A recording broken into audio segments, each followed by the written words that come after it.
Bom, boa noite. Eu sou Kaique Lima. Eu trabalho aqui como Machine Learning Engineer, que basicamente o Sandor já deu uma ideia aí do que a gente faz, mas a gente ajuda a galera de Data Science a colocar o modelo em produção. Eu estava dando uma olhada nas perguntas, eu vi que tem várias paradas em relação a isso, em como a gente deploya, em como a gente monitora e etc. Algumas das perguntas já estão respondidas na apresentação, e acho que umas aí talvez vão ficar para o final, mas eu vou tentar cobrir a maior parte delas nessa talk rápida aqui. Aqui é mais ou menos o que a gente vai falar hoje. Eu vou falar sobre os nossos templates de modelo, então é mais ou menos como que a gente separa os grupos de modelo e qual é a ideia dos templates. Qual é o fluxo de deploy nosso, que esse fluxo de deploy aqui é sem considerar o chip, sem considerar nenhuma ferramenta, é o que a gente sempre fez, então cheguei aqui, já existia. Vou falar do chip, que é o foco hoje, que é essa ferramenta que a gente construiu ao longo do ano, e aí tem um resuminho também no final. Sobre os templates. Aqui no Nubank, a gente, não só no Nubank, mas como a maioria das empresas, a gente tem dois tipos de modelo. O primeiro deles são os modelos online. Então, aqui esses são os casos em que a predição ela tem que acontecer na hora que o cliente toma uma ação. Então, por exemplo, o que o Paulo acabou de falar sobre CSD. Então, quando você entra no chat, você não quer esperar um dia para ser roteado. Então, a gente tem um modelo que, no caso, ele é online. Então, você bate, manda a tua perguntinha lá. A gente tem uma API que vai predizer qual é a fila que a gente vai mandar aquele chat. E aí a gente cria um microserviço que contém esse modelo e faz as predições. E aí o outro tipo de modelo são os modelos em batch. Então, esses caras aqui a gente pode esperar mais tempo.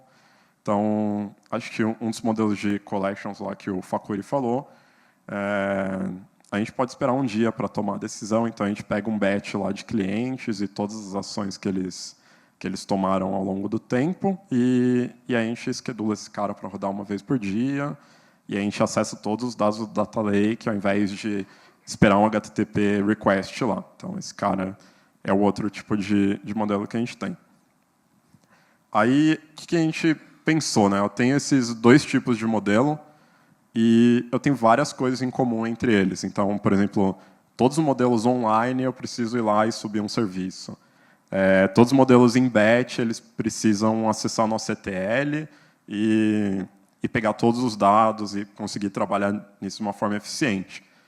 Então, a gente escreveu dois templates em que o cientista de dados ele pode ir lá e ele vai falar, eu quero criar um novo modelo online, dá um nome bonitinho lá, e aí a gente cria um repositório no Git que tem as coisas mínimas que ele precisa. No caso do online, a gente fala de HTTP, de autenticação, esse tipo de coisa. No caso do batch, falando bem por cima, assim, esse acesso aos dados e como ele vai fazer as predições. E aí a gente aproveita essa criação de template para dar algumas guidelines. Nosso time é mais ou menos grande hoje, tem umas 20 pessoas. Então, você consegue imaginar que você vai ter gente codando e tendo 1000 ideias diferentes. E a ideia aqui não é limitar as ideias, mas é colocar um básico ali que você precisa dar umas guidelines e falar, para a nossa arquitetura, a arquitetura do Nubank, você tem que seguir essas paradas aqui para o teu modelo funcionar da melhor maneira possível e ter o deploy rápido. Então, é uma das coisas que a gente aproveita e coloca aí no template. E aí, falando agora um pouco sobre como que a gente faz o deploy, que acho que é uma das paradas lá que tem várias perguntas entre as que vocês fizeram. Esse aqui é um desenho bem simples de como a gente deploya o modelo aqui. Eu tentei dar uma boa resumida aí. O fluxo, basicamente, o cientista de dados ele vai lá, ele criou o modelo dele usando o template. Ele faz o treinamento desse modelo, ele gera lá todos os objetos do modelo, então ele gera o Pico, gera alguns datasets também, a gente tem algumas outras coisas mais específicas do nosso negócio, e aí ele abre uma PR com esse modelo treinado lá, e o que a gente chama de Model Deck, que é uma análise sobre os resultados desse modelo. Então, a performance, o que a gente encontrou. Aí tem mais ou menos esse ciclo aí, que ele pode durar algum tempo, que é de revisão dessa PR. Um outro cientista de dados, ele vai lá, ele revisa o Model Deck, revisa o código, e a gente itera um pouco sobre isso até mandar o modelo aí para frente. Aí, dessa PR aprovada, a gente tem, na nossa pipeline de deploy, a gente build uma imagem Docker, e aí a gente tem duas imagens diferentes, né? Eu tenho uma imagem para serviço online e uma imagem para batch, e a ideia aí é garantir que a gente vai conseguir reproduzir o ambiente. Então, o que é muito comum acontecer é, eu treino meu modelo lá na minha máquina, e aí instalo 1000 libs e nenhuma delas está lá no repositório Git. Então, a ideia do container aí é teu modelo tem que conseguir rodar dentro desse container e tudo acontecer lá. Então, você não vai e configura a infra específica para rodar teu modelo. Ele está escrito no Docker. E aí a gente tem essa segunda parte aí, que é dependendo do tipo de modelo, eu passo a schedular o scoring, então é o batch, né? De N em N tempo ele vai lá, vai escorar todo mundo, e o serviço online, a gente sobe o serviço e aí ele passa a receber os requests. E o último ponto que é incomum, tanto do batch quanto do online, a gente toma ações diferentes, né, para cada um deles, mas sempre na entrega do modelo, ele foi para prod, porque eu tenho lá o serviço de pé, ou estou escorando o batch, mas a gente continua monitorando ele. Então, a ideia aí é observar se as chamadas que eu tenho em produção, como elas se comportam, e se elas se comportam igual ao que eu treinei meu modelo lá. Então, essa parte da monitoria também eu acabei colocando no deploy aí, que é uma monitoria meio contínua, ela vai estar aí por toda a vida do modelo. Aí, aqui falando do chip, né? Aí contei toda essa historinha aí de como a gente deploya e tudo mais, mas esse template ainda não era o suficiente para resolver nossos problemas, né? A gente começou a fazer várias perguntas de como que a gente consegue melhorar a vida da galera. Uma delas era se a gente conseguia transformar esse deploy num processo automático. Então, ninguém quer ficar lá e movendo o modelo de step para step. Então, essa foi a primeira pergunta. A resposta aí é que talvez. Várias daquelas partes lá que eu contei, a gente já tem automático, mas algumas outras a gente ainda precisa de uma iteração. Então, no caso, o review do código, a gente precisa parar ali o processo de deploy para revisar o modelo, que não é só a revisão do código em si, mas a revisão de como que o modelo foi construído, foi concebido. E também, a minha ideia aqui, o que eu estou falando que é o deploy do modelo, é do ponto de vista de engenharia, então é meio que serviço de pé ou o modelo escorando, mas aí a gente ainda tem uma outra etapa que é como que a gente vai tomar as decisões com esse modelo, que nem está aqui, mas aí é uma parte que ela não é tão automática assim. Então, eu preciso analisar os dados, eu preciso meio que sentar numa mesa ali e discutir mais como que a gente vai tomar decisões com aquele score que o modelo gerou. E se a gente vai tomar as decisões, então tem esse tipo de questionamento. Aí, uma das outras perguntas era essa: a gente consegue fazer o cientista de dados focar mais na parte de modelagem do que na parte de código? Acho que um pouco junto com essa pergunta foi mais ou menos a ideia do Machine Learning Engineer, né, que como que a gente consegue fazer o nosso melhor cara de modelagem não sofrer com código, né? Acho que aqui eu não quero gastar o tempo dele codando, a gente sabe que não vai sair um código tipo incrível, então é gastar tempo. E aí, nessa parte, acho que eu pelo menos vejo que hoje, no final do ano, assim, talvez a gente teve uma vitória, e a gente reduziu boa parte do que a galera precisa codar para colocar um modelo em produção. Então, foi aí que surgiu o Chip, que é o nosso projeto de deploy de modelos. Então, o chip é uma lib nossa, em Python, ela é privada ainda. Então, eu acho que tem um projeto público que chama chip em Python, mas não é o nosso chip é privado.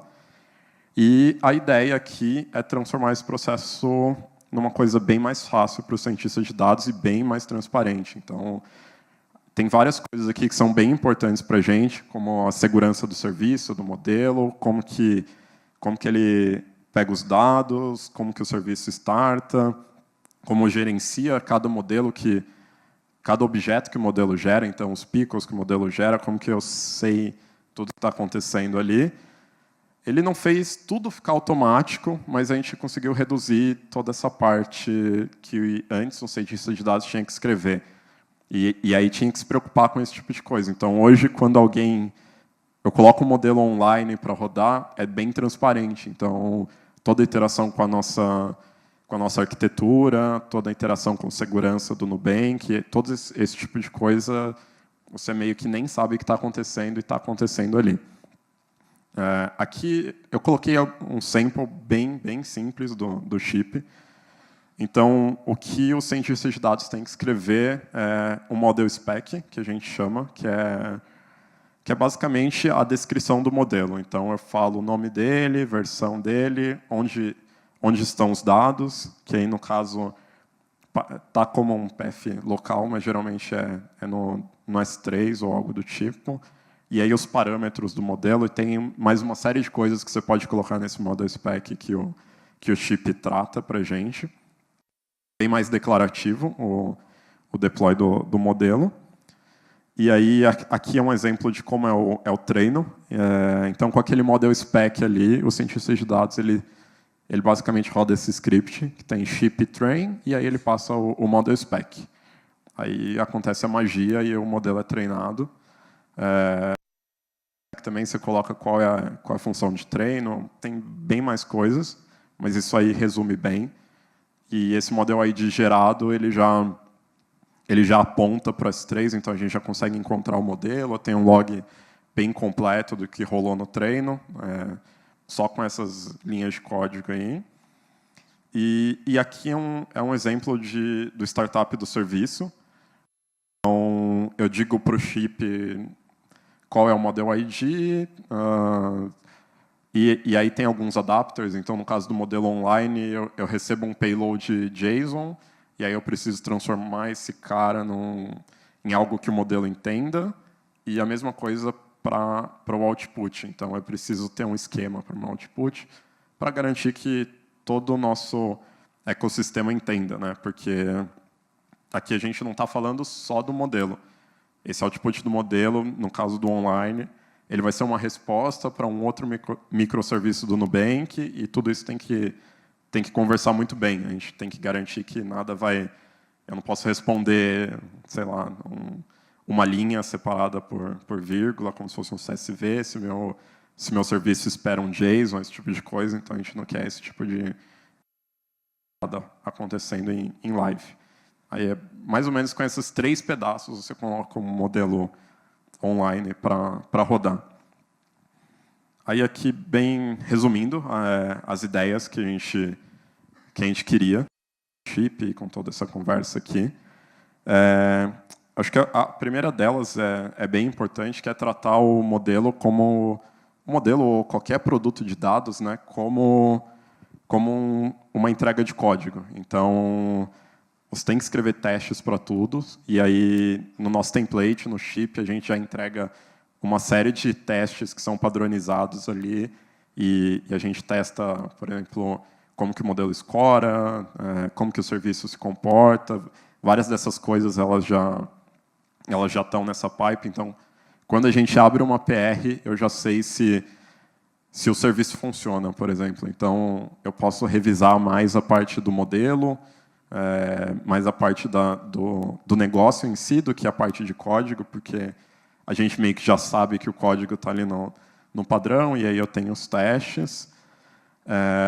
A outra ideia principal é setar o padrão, assim. Então, a ideia aqui, de novo, não é limitar, mas o nosso time cresce bastante, e a ideia é que qualquer cientista de dados ele pode ir lá acessar um código e meio que entender o que aquele modelo faz.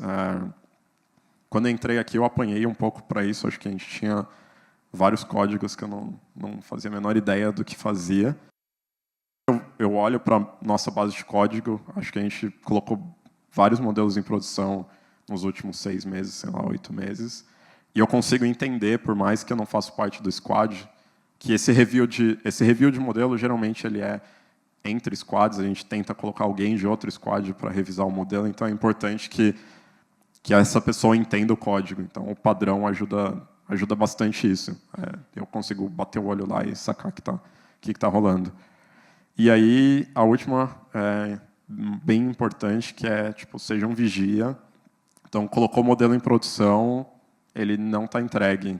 Você tem que continuar ali olhando. Então, a gente tem que... Uma das nossas grandes preocupações é como que as features se comportam quando o modelo vai em produção. Aí a gente pode pensar em vários exemplos. Acho que talvez um deles em CSD, por exemplo.